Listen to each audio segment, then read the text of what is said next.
the people of the United States and the world were filled with hope that Obama was the real deal when in his first week in office he signed an executive order supposedly closing Guantanamo Bay and other secret prisons.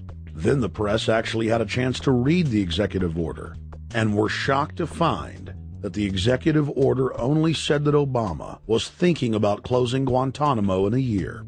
But worst of all, the executive order continued the practice of rendition, which the LA Times called secret abductions.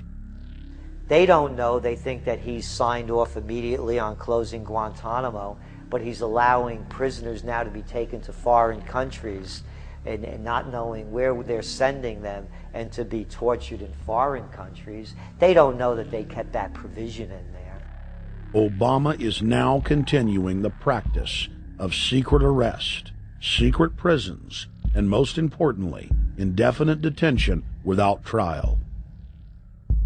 When a British High Court said that it was preparing to release secret British and U.S. torture orders that prove that the Bush administration was ordering personnel to systematically abuse detainees, Barack Obama threatened to cut off all U.S. intelligence ties to England. To add insult to injury, he stated that the program was important to national security, not only endorsing Bush's crimes, but continuing them. Obama voted for a reinstatement of the Patriot Act. And by his early deeds already, again, as we saw with the issues of retention, he's willing to send people that have been charged with nothing to be tortured to so-called get the truth out of them. If the makers of this film attempted to cover all of Obama's lies, this documentary would never be released because there are new ones every day. So in the interest of time, we're going to cover one more big one. Barack and his handlers made the cornerstone of his campaign, keeping lobbyists and donors out of his administration. Within hours of being elected, Obama did a 180 and filled the White House and federal government with lobbyists and donors at all levels. Obama picked William Lynn, the top lobbyist for Raytheon, to fill the number 2 position at the Department of Defense. Timothy Geithner, former president of the private Federal Reserve Bank of New York, was picked by Obama to be Secretary of the Treasury. Geithner promptly crammed the Treasury Department full of lobbyists, like his chief of staff, Mark Patterson, formerly the top lobbyist at Goldman Sachs. Obama appointed top lobbyist to the Saudi royal family, George Mitchell, as the lead Middle Eastern envoy. Obama appointed the king of Wall Street lobbyists, Leon Panetta, to head up the CIA. Obama tapped Tom Daschle, top lobbyist for healthcare firms, to run the Department of Health and Human Services, and the list goes on and on. Then, 3 weeks into his administration, Obama launched a new lie, more outrageous than the previous. With Academy Award-level conviction, he said that he was upset about the banker bailout, which his own chief of staff, Rahm Emanuel, another former Wall Street executive, had engineered. Obama said that he had signed an executive order capping the CEO's salaries of those who had taken the bailout money. There was just 2 problems. All the major banks and brokerage firms were exempt, and the new order only dealt with any future bailouts, and those were to be on the honor system. What gets people upset, and rightfully so, are executives being rewarded for failure. AIG, Bank of America, and Citigroup, which have received billions in bailout money, don't fall under this plan. Only banks negotiating future agreements with the government will be restricted. But this appears to be built on an honor system, and White House Press Secretary Robert Gibbs had a hard time explaining how enforcement would work.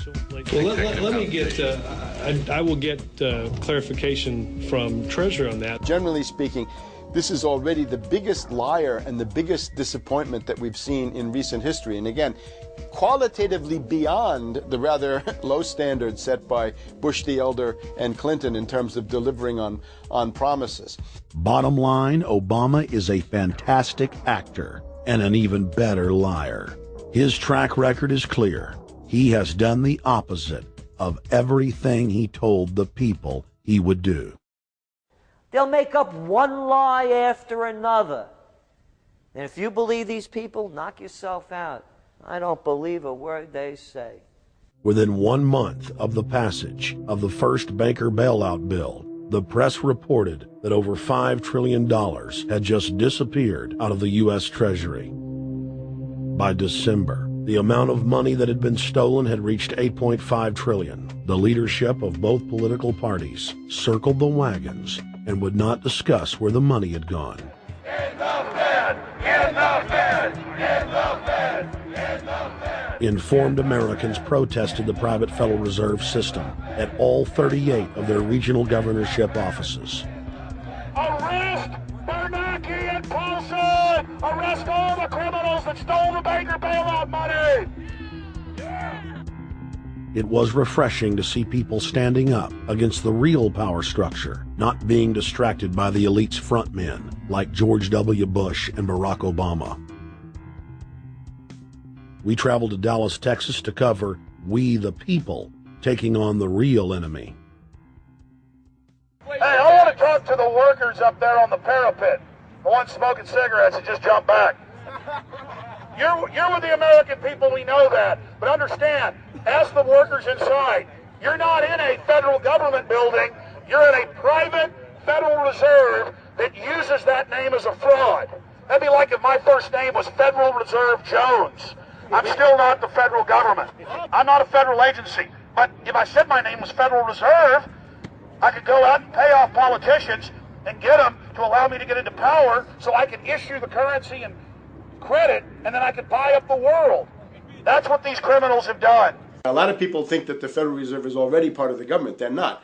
It's controlled by cliques of unelected, unaccountable bankers meeting in secret. Most of these people have never even been through the formality of a Senate hearing or a Senate confirmation. They claim that they're part of the U.S. government. They masquerade as if they were part of the U.S. government. But in reality, this is a purely private operation. Jackals, hyenas, raptors, all of them loyal, not to the American people, but to the Wall Street banks, which is where most of them come from. Everyone is pointing to Barack right now, President Obama, as saying, you got to get the economy together. You got to get the economy together. When in fact, the president has very little to do with the economy. It's the Federal Reserve Chairman that at least sets the policy. That's a privately owned company, the Federal Reserve Bank. They set the agenda. These guys are masquerading as a federal institution. They are a private banking consortium, and this is their front, their holding company.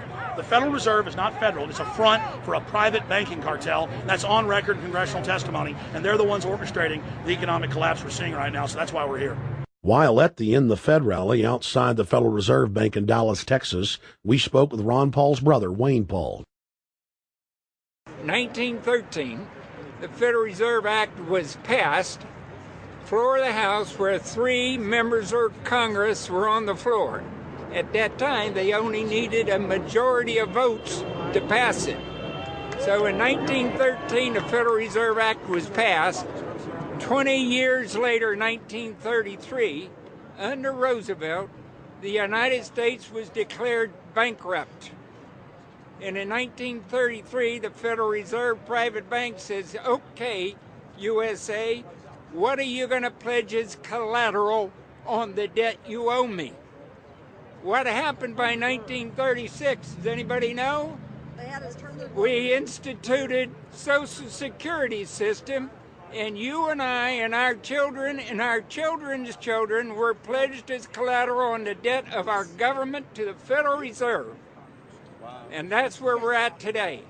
It took 20 years to make this country bankrupt, and since then, our government has operated under emergency powers of our government. It is not the president that makes the decision in this country. It's the Secretary of Treasury who turns around and is put in there by the Federal Reserve to manage the bankruptcy. We've been in bankruptcy ever since. So to print $700 billion and to give it away, how do they get away with it? The manager of the bankruptcy is told by the Federal Reserve this is the way to go. That's where we're at today.